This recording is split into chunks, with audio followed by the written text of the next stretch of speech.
My name is Andrea Ventura and I am originally from El Salvador. I moved here to the US when I was just turning 18, and about 6 years ago I began modeling, and it has been a crazy journey. I've modeled for brands like Ulta Beauty, GNC, I walked New York Fashion Week, I was on set with my favorite Latino artist J Balvin for a T-Mobile commercial. I've traveled to New York, Ohio, LA, Pittsburgh, Richmond, Virginia, everything for modeling, and I'm literally living my dream. I cannot believe that I'm doing what I'm doing right now, being somebody that came from a third world country.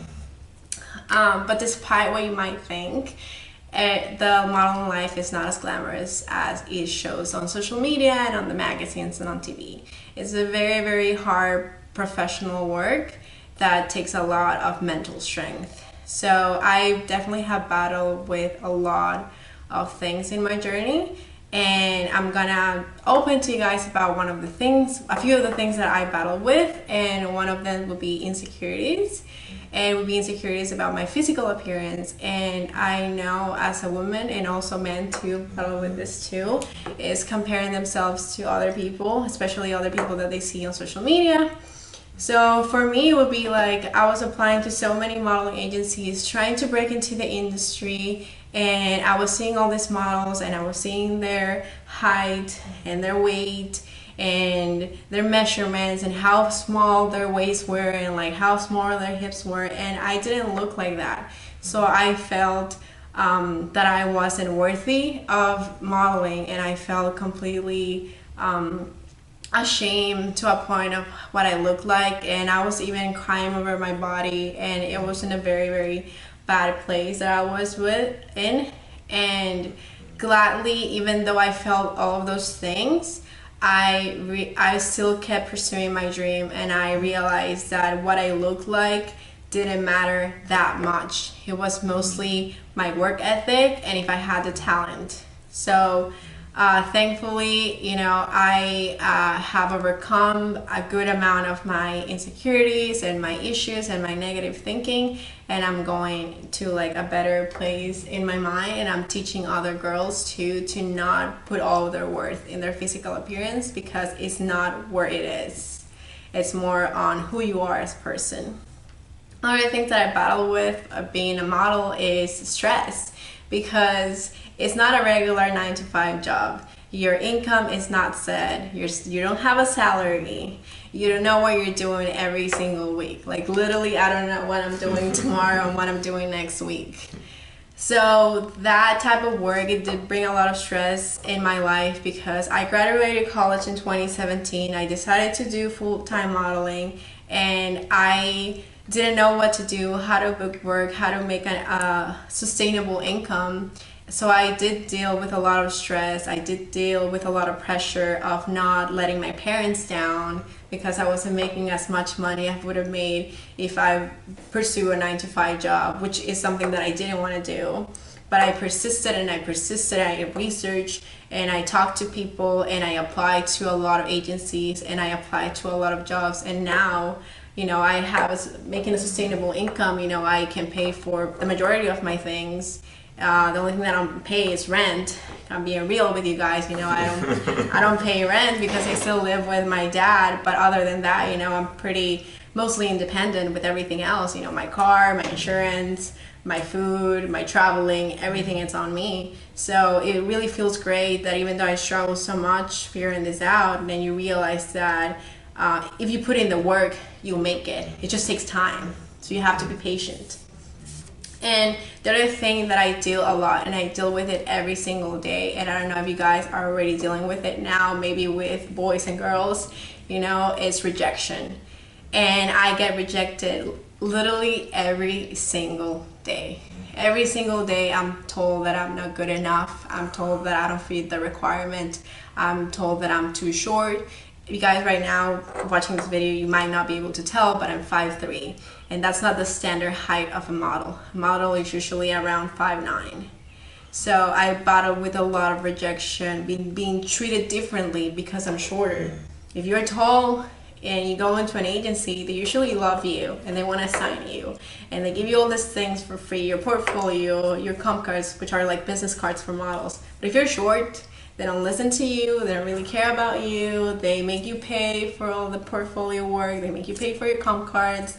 You really have to hustle if you are short. So I am dealing with all this rejection, but at the same time, I know that height is not going to be something that's going to keep me away from pursuing my dreams. I know that I can bring beauty standards down, and I know that other women and other girls that are around my height can also model too. So if you want to model and you think you're too short, don't listen to people that tell you that you're right in that sense. But listen to your passion, listen to your talent. Because if you do have the talent, height doesn't matter. If you have a gap on your teeth, it doesn't matter. If your skin's not perfect, it doesn't matter. If you have curly hair instead of straight hair, it doesn't matter.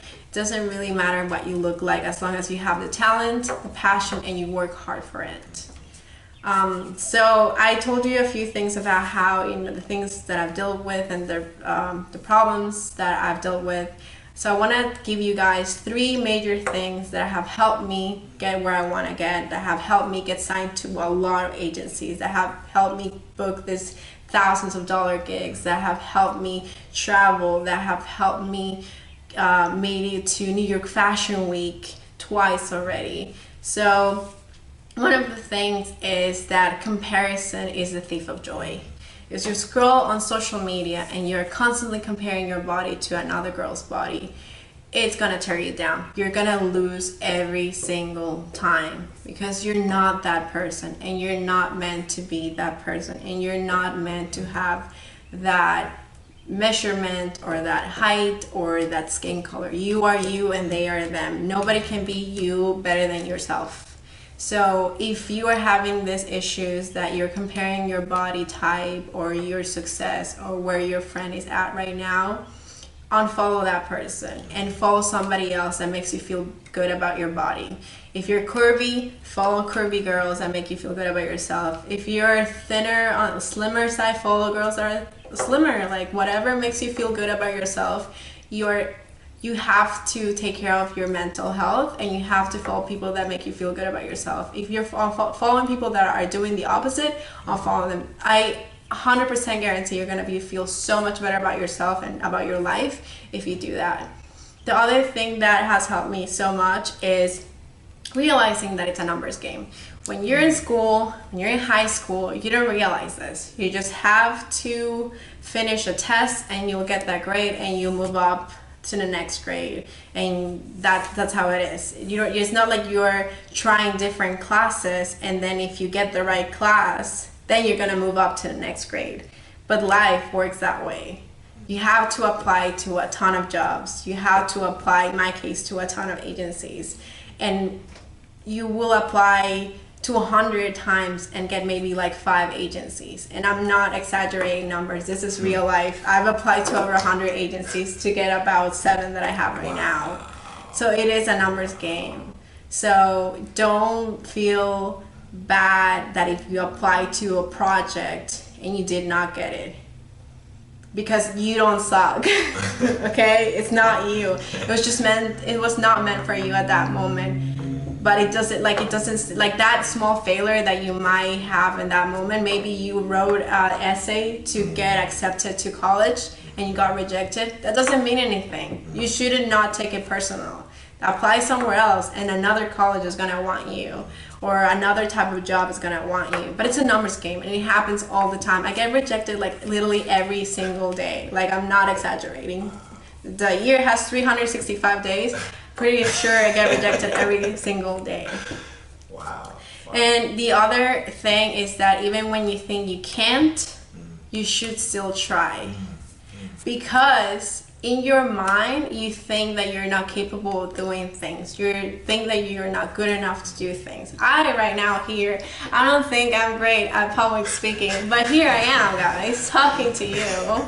And it's because we are harsh on ourselves. I'm very, very harsh on myself. I was harsh on myself for my appearance, and even though I shouldn't have been, and I'm harsh on myself for my shortcomings. But then I realized that it doesn't matter. At the end of the day, it's my casting director, the person, the client, the brand that's gonna see me, is gonna say the final word of yes, she's great for this job, or no, we're gonna go with somebody else. But it's not me. It's not.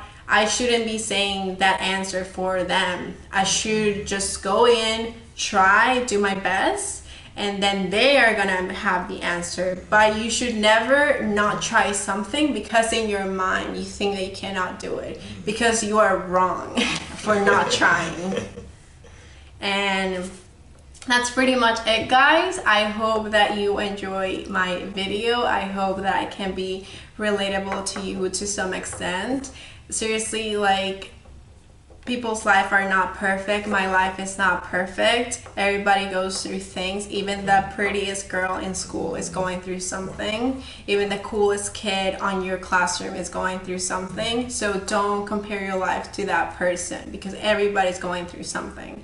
And you're special, you're talented, and don't think that you can't do things, because pretty sure you can.